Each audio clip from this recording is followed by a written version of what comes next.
Welcome to Innovating Leadership, Co-Creating Our Future. I'm your host, Maureen Metcalf, founder and CEO of the Innovative Leadership Institute. I am delighted to again be with George Limbert, the president of Red Roof, and we're going to be talking today about how Red Roof is navigating the VUCA, or exponentially changing environment, to help them be ahead of the curve and ahead of their competitors.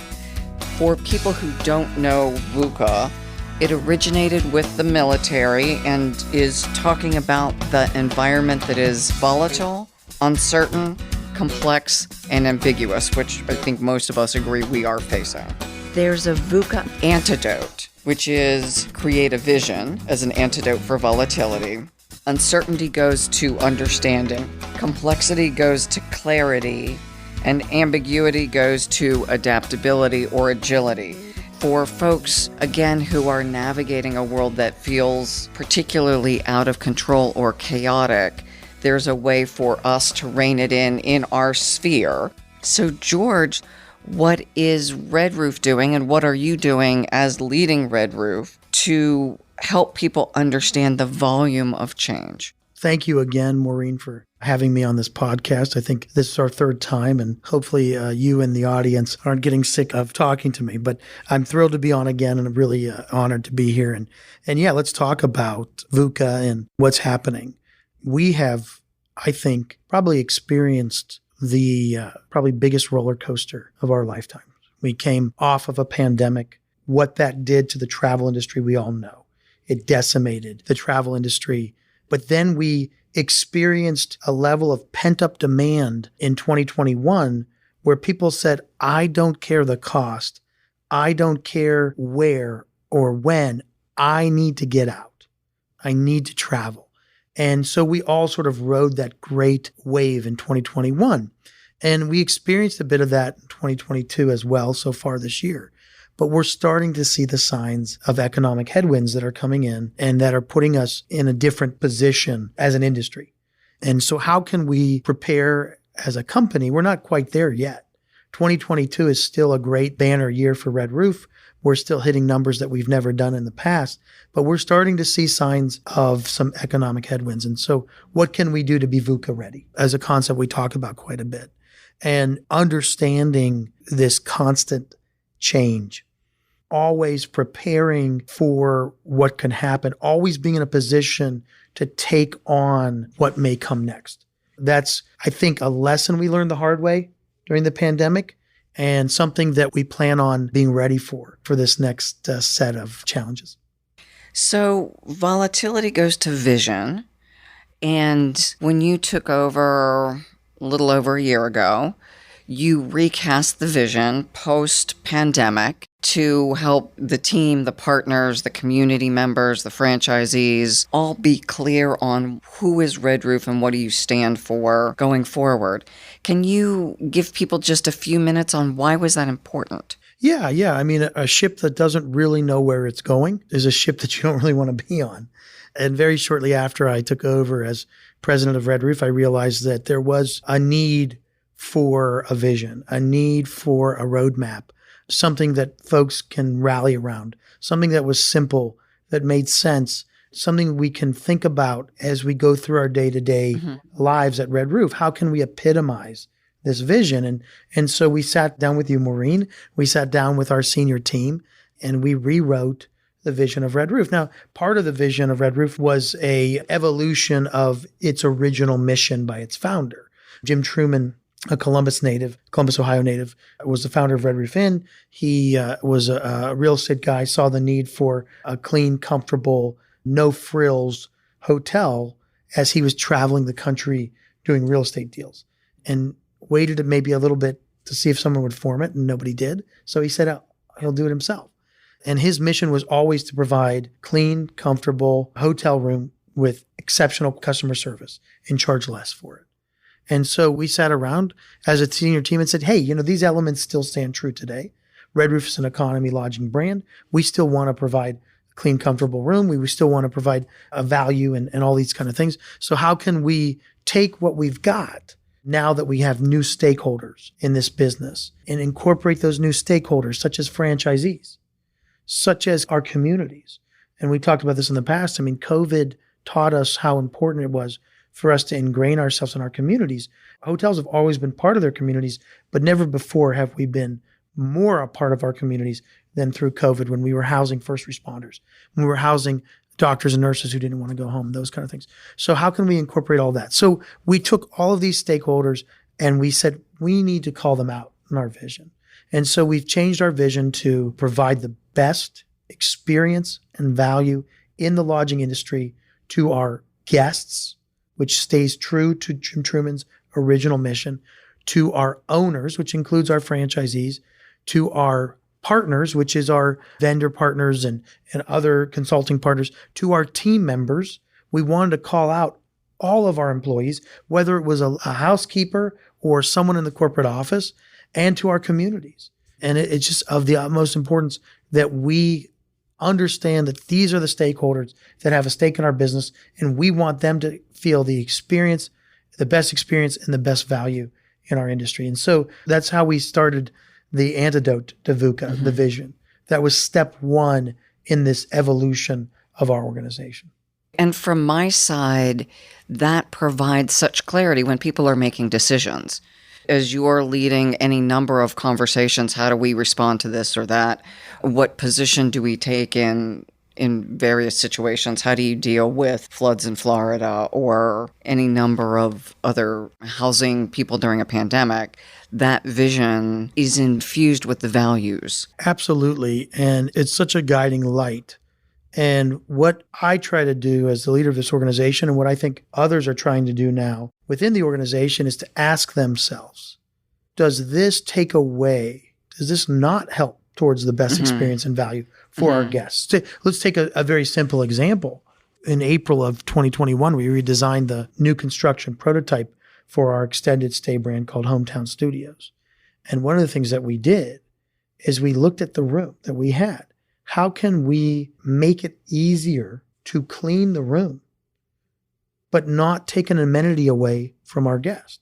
So how do you not harm the guest experience, but you provide a better experience to a housekeeper, to a team member?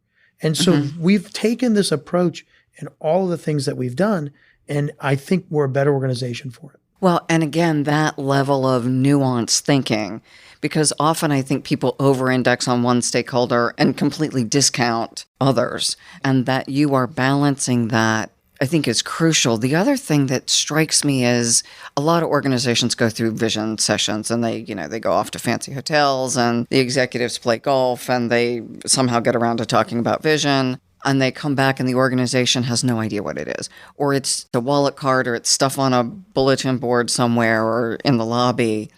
Your organization lives this vision. So can you talk about what you did a few months ago, I think, to bring everyone in and get their input on how they operationalize these words on paper? Yeah, absolutely. I mean, for the first time, I believe in the history of Red Roof Inn, or at least in the last 15 or so years, we had an all-hands, all-company meeting. We brought every single employee that could travel to Columbus.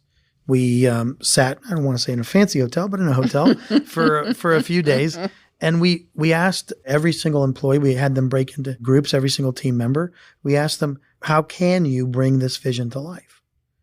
What can you do to enhance it? And we got exceptional feedback from everybody. We've taken that feedback, we've broken it down. We've looked at it. We've analyzed it. Many of the ideas that came out of that all-hands meeting were already being implemented, which was really a good sign for me because it meant that we as a senior team were not out of touch with our team members, so that we weren't out in left field and everybody else was not even in the ballpark, right? And so that was very reassuring. But then we also got some great new ideas that came out of it. And so we're harnessing many of those, trying to figure out how we're implementing them. We just had a virtual meeting with the company a couple of weeks ago, and we expressed in that meeting, hey, here's our follow-up. Here's what we've done. Here's the things that are already in progress. Here's the things that are on the roadmap. And here's the things that are maybe a little farther off.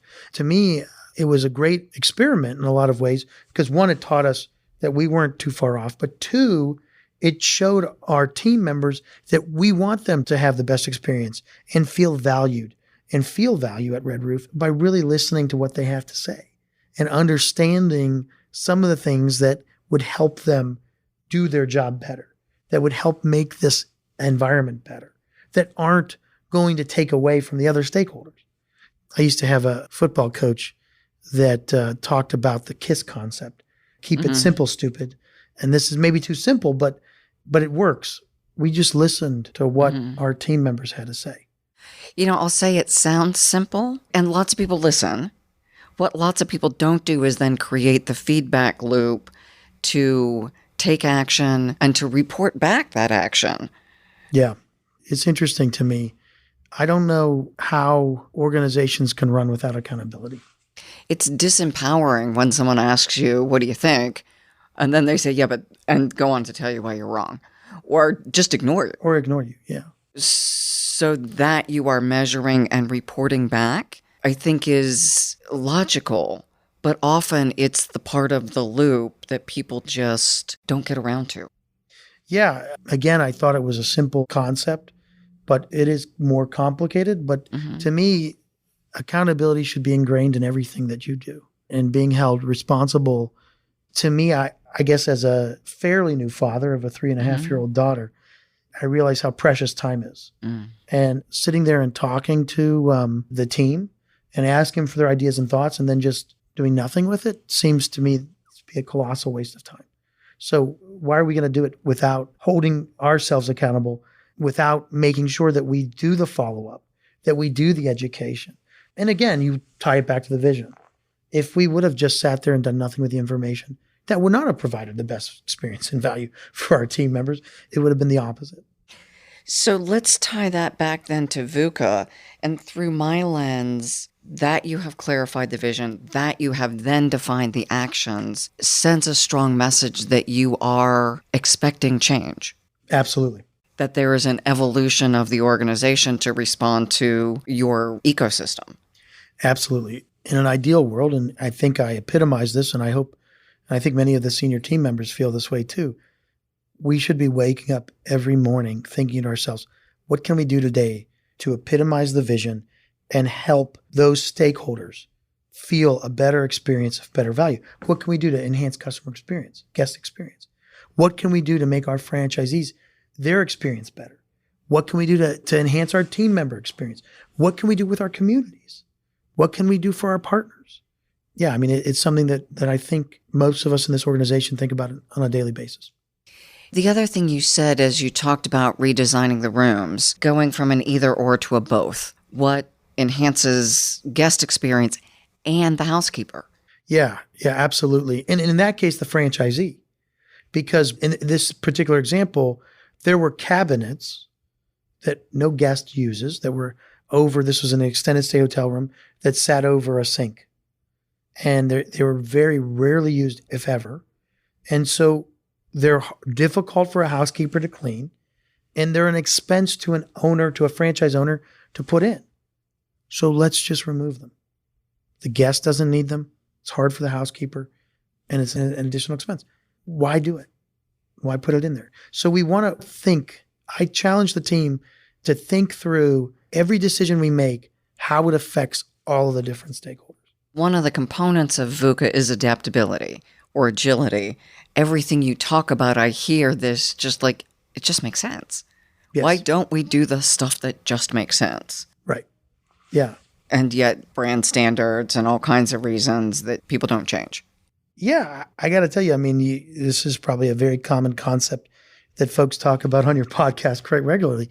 When somebody goes into a meeting and says, well, but we've always done it that way. You know, and to me, that's a red flag for, well, let's talk about why we've always done it that way. And let's talk about why we shouldn't do it that way anymore. Post-COVID, it seems like there should be an impetus to evaluate, not to change everything, just to change, but to evaluate our opportunities. Where did that give us opportunities? Absolutely. I think COVID, for many of us that were in affected industries, and of course, you know, there were quite a few that were not affected or were enhanced by COVID, but the travel industry was not one of them. We were severely affected by COVID. I think it gave us an opportunity to reset and to look at our organization and say, boy, this was something we've done and it just didn't work. And I think it's actually helpful to be able to say that this was a failure. This thing that we did, this initiative, it didn't work, it failed. We all agree. Nobody's trying to point fingers, but let's figure out why it failed. And let's figure out what we can do to change it, to change the process and make it better. We have a chance. We have a fresh start in a lot of ways to really fix things. And again, the mindset of that with VUCA, the understanding, the proactivity, and the mandate. So that ties into then the next one, anti-fragile resilience. And I know you've done a lot of this. And so let me define anti-fragile. So resilience, I can respond to change and bounce back. Anti-fragile is creating systems where I actually get stronger because of the pressure. So you're creating an environment that takes those experiences, whether it's a COVID experience or a weather-related experience or staffing shortage experience. How do you then strengthen the organization so that you're better because of that stress rather than you just have to get through it and hope you don't? Yeah, right. I mean, this is the time, right? This is sort of in my opinion, a little bit of the calm before the storm. So what are we doing as an organization to what I call pressure test the fragility of our processes and procedures? One of the things that we're doing, and this was an interesting conversation we had prior to my tenure at Red Roof, we never really shared total company results with all of our team members. I said, boy, that doesn't seem like the right idea. And our senior vice president of revenue management and revenue generation, Alex Cisneros, reached out to myself, reached out to our chief marketing officer, Marina McDonald, and said, hey, why don't we start sharing this? Why don't we start creating a contest and trying to get everybody to celebrate when we hit these certain measures and marks and stuff? And so I absolutely said yes right away. Then I thought through it over time and I said, okay, now our results aren't coming in the way they were last year. We're still doing really well, but not as well. And we're not hitting some of the similar marks. And so is there a fragility to this? Is this concept going to harm the organization? Or is it anti-fragile? And is it going to strengthen us? As I pressure tested it with the team members, I realized that sharing results is absolutely an anti-fragile concept. And it's absolutely going to pass this test because we will know as an organization how we're doing. We will know, okay, yeah, here's a little bit of a headwind. Here's a little bit of a challenge. How are we going to come together to pull through it? As opposed to everybody being blind. Or as opposed to everybody, it's fine, when it's really not. So I think it's the pressure testing of the fragility of the various processes that you have in place. I think it's of the utmost importance that an organization does that for sure. The other thing it does is pressure tests the fragility of people. Yes, that's right. And trusting that if folks are insecure about results, we all want to win, we all want an A, there's times that's just not going to happen. There's inflation, there's supply chain issues, stuff is going to go wrong. And building that inner strength and fortitude, which you support by not crucifying people when something goes wrong, not punishing, not firing. You have to do something worthy of exiting to get exited. It's not making a mistake. Right. No, we're not afraid to fail. We're not afraid to fail as an organization. And if you don't like that concept, if you don't like the concept of transparency, and you don't like the concept of learning from your failures and trying to not do your mistakes again, then you probably, I think one, you probably don't need to work at Red Roof, but two, you probably don't need to work anywhere. Because I can't imagine a place that it's all, maybe Disneyland, but all sunshine and rainbows, right? It's not all positive. It's not always going to go your way. And when it doesn't, it's about what you do about it. Folks do come into the workplace expecting everything's going to be positive. So you're educating, in some cases, I'm not calling out generations or any of that stuff, but there are groups of people who have been in environments that were less feedback friendly. Yeah, absolutely. But I think that this goes back to the VUCA concept of creating an understanding.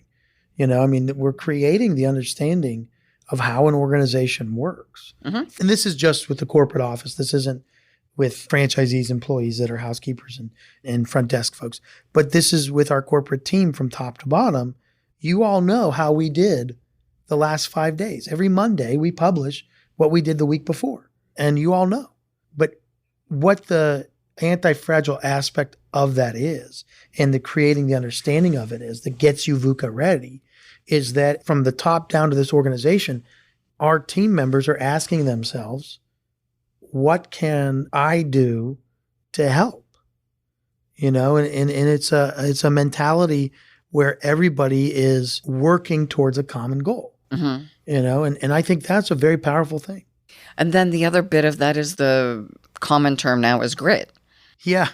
You got to have grit. I don't know why we've talked about this in the past. I came from an environment where you had to earn everything. Nothing is given, everything is earned. I think that's what LeBron James talked about when he talked about Northeast Ohio, and that's where I'm from, and that's exactly how it was. I mean, you didn't get anywhere in life just holding your breath and hoping things would happen for you. You had to make it happen. I wouldn't be at the helm of this organization today if I didn't have grit. If you didn't give it your all and really want to make things happen for yourself and for those around you. And it's a foreign concept to me to think about people who don't want to be in an environment where the good and the bad is shared with them. Because you do that, it sets the tone. It sets the tone that it's safe. You admit you make mistakes. If the top executive doesn't own their mistakes, it's not safe for anyone else to. Yeah, and that goes back to accountability. I don't know how to describe it in a sense that would resonate with your audience, but I mean, it just seems so basic to me, that if you say you're going to do something, you got to do it. If you're going to try something and if it doesn't work, then you admit it didn't work. I think part of this, and as we're talking, I'm thinking of assessments I've used and also just age. There was a period of time in leadership and management where if you made a mistake, you hid the mistake because you would get punished. Yeah. And VUCA is supporting this, that if I make a mistake and I hide the mistake and it damages the organization, I've now produced a big failure. If I make a mistake and own it, but that's not traditional leadership. I don't understand why. And I think we talked about this last time. I mean, you've got to get to a point where you really try to do what's right. And I think what's right is admitting when you're wrong. And I think that's a difficult thing for people to grasp because I think out of fear, people lead out of fear or from a place of fear. And it doesn't seem to be the right thing to do. And I think that maybe I'm too young. I don't know. I'm 41. Maybe I'm too old. I don't know. I'm not sure. Depends on for what. I don't know the answer to any of those questions, but or maybe I'm just not aware. But to me, I just think that you can't be afraid to fail, and you can't be afraid to admit that you failed. And if the consequence is you lose your job, well, then it's a lesson you learn for the next job. I just I don't understand being afraid of those leading from a place of fear. I don't understand it. It's interesting that if we think of arc of history, the point in time where change happened less often, so there was the probability of failure was lower if you were planful and you did your research, compared to now. There's so much change in an interconnected world where something can happen in Pakistan or right now the energy implications across the world. You have to be willing to experiment. You can't survive without a willingness to experiment, and that means learning and changing, admitting it didn't work. Well, isn't Henry Ford who said that if you always did what you've always done, you're always going to get what you've always gotten? And I think Einstein has a similar definition of insanity is continuing to do what you've always done and thinking, this time it'll be different. Yeah. Yeah, I mean, yeah, absolutely. This world that we live in today is like nothing we've ever been through as a society, in my opinion. And it's ever changing. We're more connected than we ever have been. We know exactly when an uprising in Iran is happening and why it's happening and where it's happening. And there's 24-hour news. There's podcasts, there's all kinds of different avenues to learn, to get information, to get data. And we see it all unfold in front of our eyes. And that I don't think has ever happened before in society. And I think that necessitates the requirement that you do show grit, that you show adaptability to change, because you don't know what may happen tomorrow that will completely throw. I mean, none of us in March of 2020 ever expected that we would be at home offices and running companies and trying to keep the world going. Nobody expected that. And here we are. We did it. And now we're sitting here facing global uncertainty. We're facing uprisings all over the world. We're facing all kinds of different things. And I think, what was it? What's the phrase? Expect the unexpected. And that's what being VUCA ready means. Mm-hmm. I mean, that's what it is. That's where we're at. I don't think there's any other thing we can do except try to, in whatever way we can, be VUCA ready. So that brings us then to the idea of flipping the script, that peak performance, maximizing performance, how we get there looks different. And so age, I don't know if it's helpful or not helpful. You probably past the age of being a gymnast.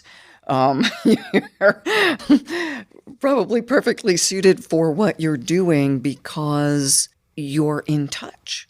And as I say that, I also recognize that there are people who are 70 who are in touch, and there are people who are 35 who are out of touch. It's as much a mindset as it is an age.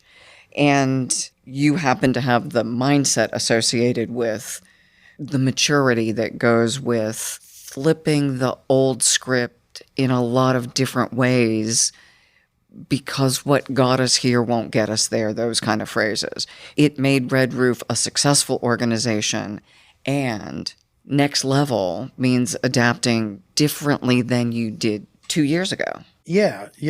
I think this concept and why we were successful at doing this and flipping the script and asking the questions, it stems maybe from my experience as an attorney and my upbringing with a father who's a federal magistrate judge. I mean, we talked about this in the last podcast. I mean, being around a judge your whole life, you start to understand judicial temperament, and you try your best to implement that in analyzing processes and procedures. And you get to ask the questions, not in an angry way, not in a demeaning way, but why? In a discerning way. Right, in a discerning way. Why did we do that? What can we do to make it better? How can we change that? Is that really a good process? We have a franchise advisory council, and it's made up of franchisees all across the country. I think it's 12 franchisees. And we bring them in 3 times a year. Half of them are elected by their peer franchisees. Half of them are appointed by our operations team.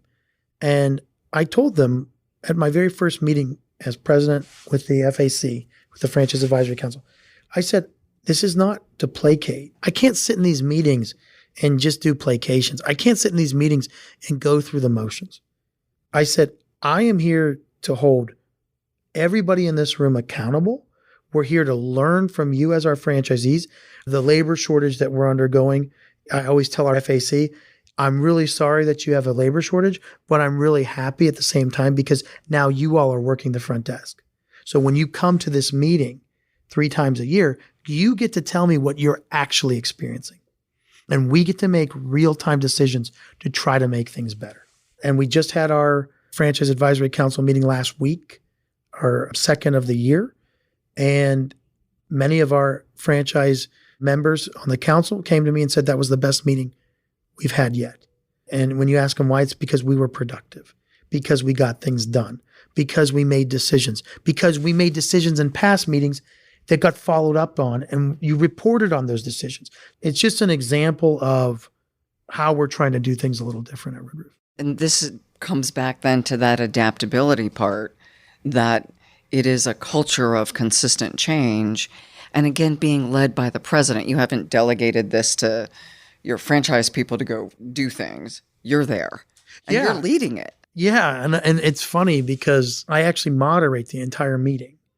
So I actually, when a franchisee says something, what I do is I actually take their comments and I reformat them into a question to the Red Roof team members that are sitting in the room.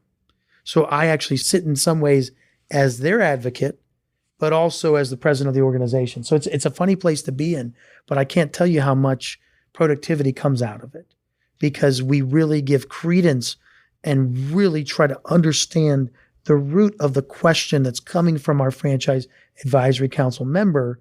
And then we put it to the team members that are in the room and say, okay, Asvin is asking this question.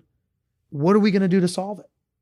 It's a valid question. How can we fix it? Rather than just letting him talk, letting a franchisee advise, and then just moving on. That ties back to your vision then. Yes.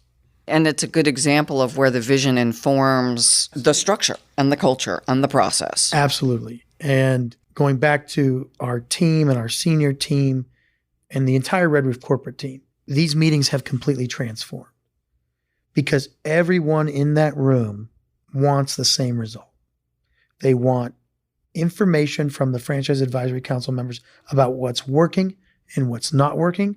We want ideas. We want thoughts. We want to understand everybody in that room has a voice. We want to understand everybody's concerns, everybody's positive things, and we want to amplify the positive and fix the negative. Which hits then another one of the VUCA points. It's the understanding and clarity. Yes.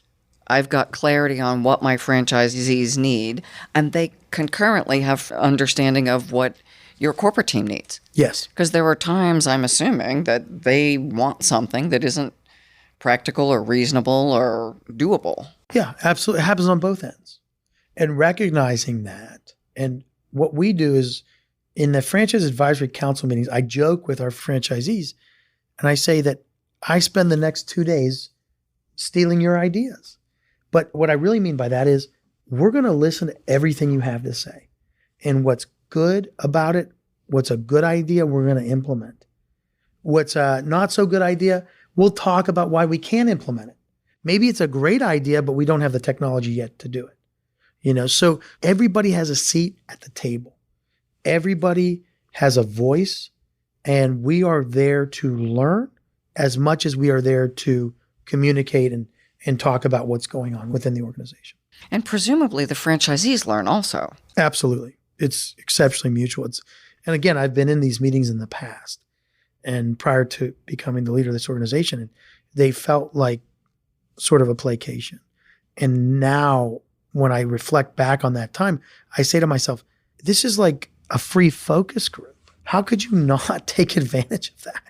You know what I mean? Like this is such an opportunity for us as leaders of this organization to really figure out what some of the pain points and issues are and how we can fix them. And I mean, it's like, I can't imagine operating these meetings in any other way. When I listen to you, you seem so practical, and yet these are new. Yeah. So yeah, it's new. Things were different before for any number of reasons, probably. Yeah. And I think our franchisees realize that as well. And they even tell me the same happens at other brands. The meetings that they're on, advisory councils they're on with other brands feel like placations as well. They say the only brand that actually remains accountable to the Franchise Advisory Council is Red Roof. And that's a big point of pride for me. That's pretty amazing. Yeah, I think it's crazy. And the partnership, I think of terms like shared mutual purpose. We get through challenge because you and I share the same objective. And with the franchisees, you also have aligned financial benefits. Absolutely. We're partners in this. Now, look, as a lawyer, I have to tell you, we're not partners in the legal definition of partners because that implements all kinds of other things. But we're partners in this because if the franchisee does well, we as a brand do well. Mm-hmm. So there's no reason why I wouldn't want our franchisees to succeed and maximize the value of their property. Back to, this is such an important point for me, just because of conversations I've been in recently where folks are saying, but we need the legal agreement to make sure people behave well. Okay, important. And I can have any number of legal agreements. We look at the divorce rate of 50%. People have the legal agreement of marriage, and yet if they don't have shared mutual purpose and in many cases economic alignment, then they get divorced because life is hard. Just life is hard. And those are people who choose to be together. Not everyone chooses these folks on the other side of the table. That ability to align purpose, culture, feedback loops, accountability, that whole structural piece, cultural piece, and mindset piece is magical because it doesn't happen so often. Yeah, my grandfather, who I think we talked a little bit about in previous podcasts, I had the good pleasure of living with him after law school for 5 years. And he used to tell me, when you partner with someone in a business, you ought to pick your partner as carefully as you pick your spouse. Throughout his lifetime, he was 99 years old when he passed away.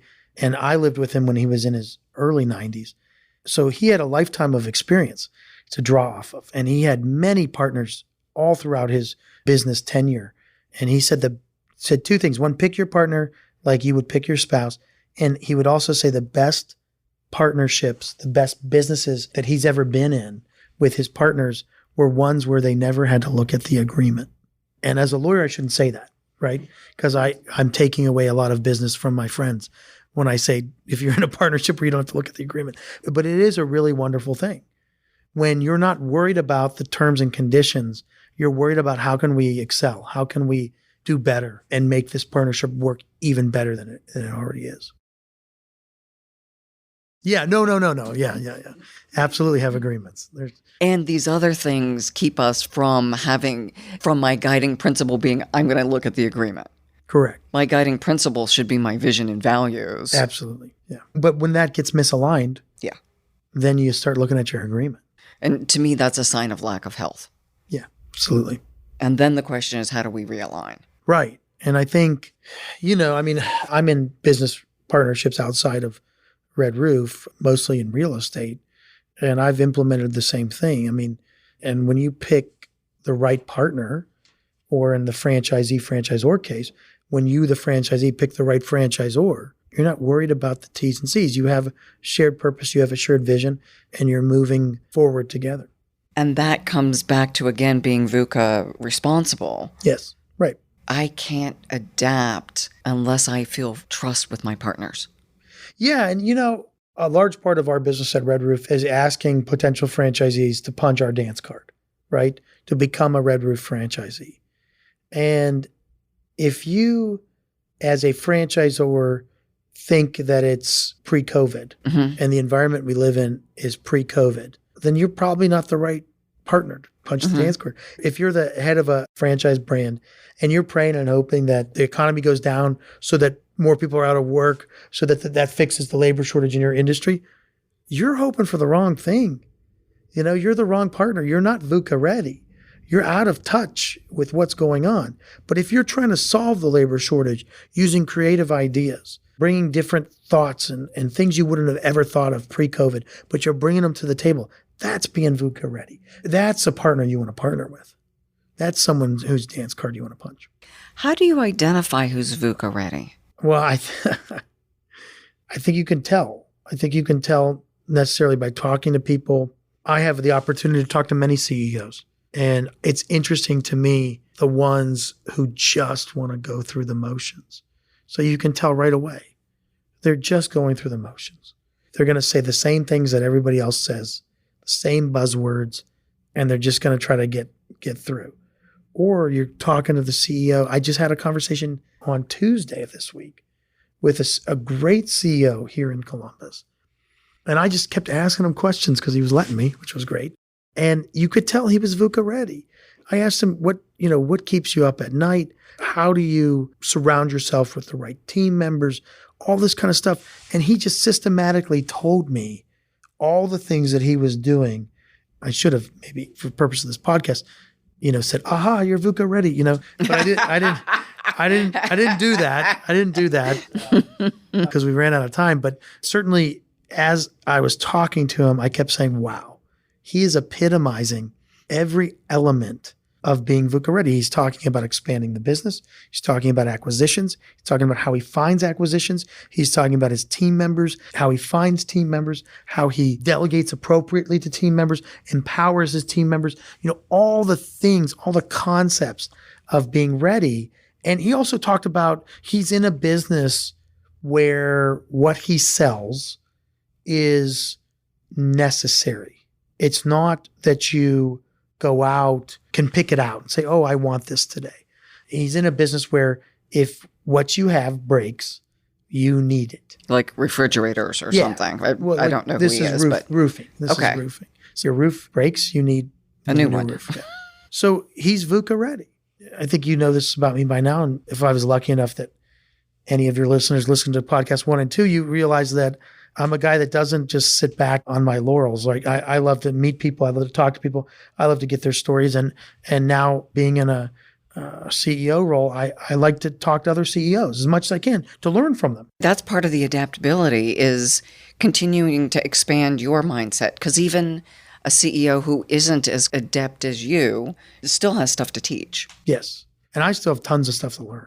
The best part about being a new CEO is you get to say to someone who's been around a long time, hey, what do I need to know? Mm-hmm. I'm new at this. I don't know what I'm doing. Tell me what you think I should do. It's been pretty great to hear all the thoughts and ideas. But to your question earlier, when you're doing that, when you're going out there and asking questions, you could tell very easily those who are ready and those who aren't. I assume also with hiring that's becoming more crucial. Absolutely. If you're not up for this, then, stay home, right? Mm-hmm. Or go elsewhere. Yeah, I don't know. Not much more you can say about that. So one of the next things in the VUCA playbook is this idea of foresight or future back thinking. Something else we did during the strategic planning session of I look at the scenarios of where the world is likely to be, and then I create the story. So story has a different way of motivating us. And I think of early on in the change management maturity of that as a field, we talked about the trains pulling out of the station, the buses pulling, whatever thing you used. Nobody's motivated by a platform burning. They're motivated by a future that's better than what they've got. And the stories that your leadership team came back with were brilliant. Mm-hmm.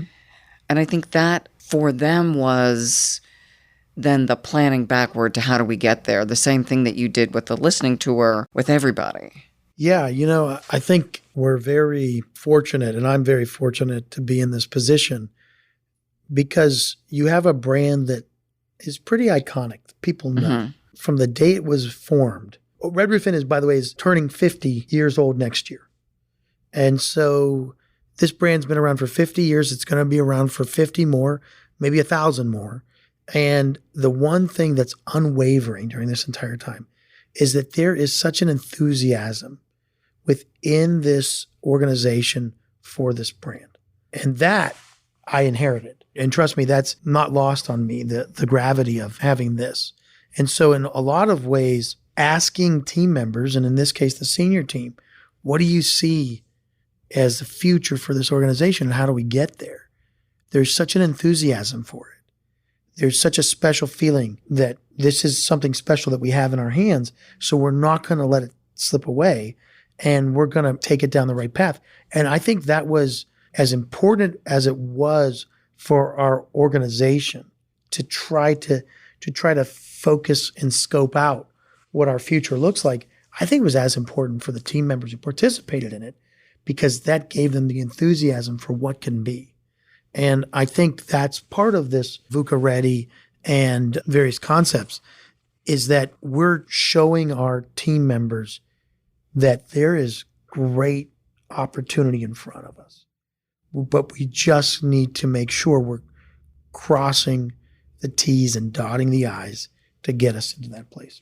One of the stories I remember was one team came back and said, we want to be listed on the Forbes whatever list of top value brands. I don't know what the Forbes list is. I don't remember.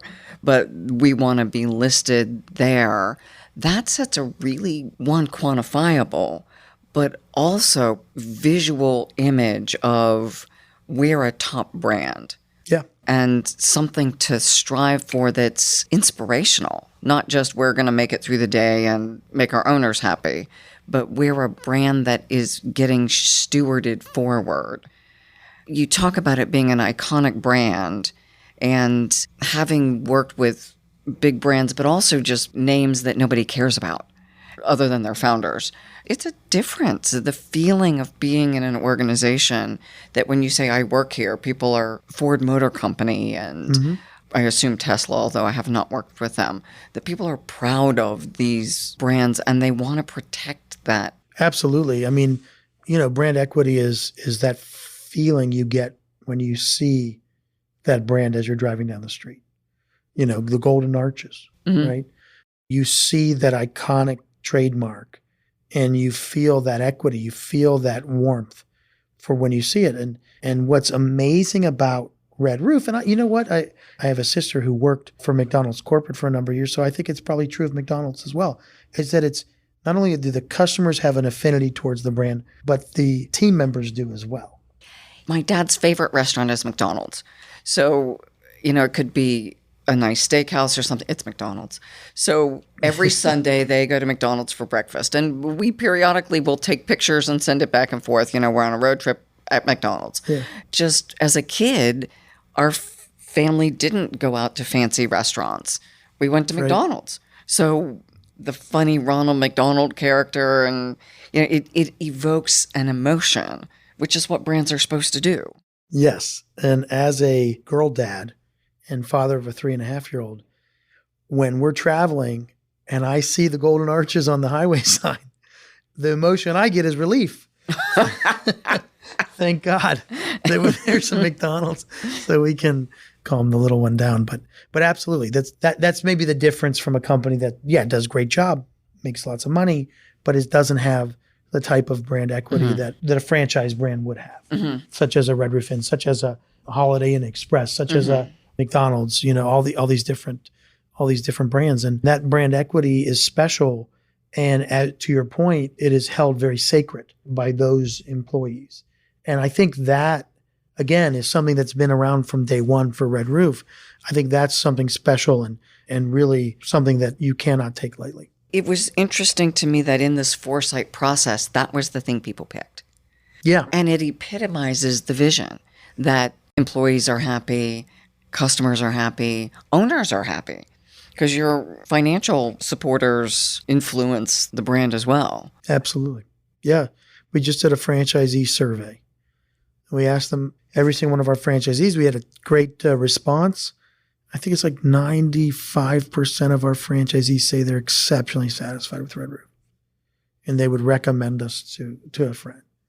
I mean, that's pretty solid response. It's, to me, astounding working with surveys that I think 75% is good because you just can't please everybody. Right.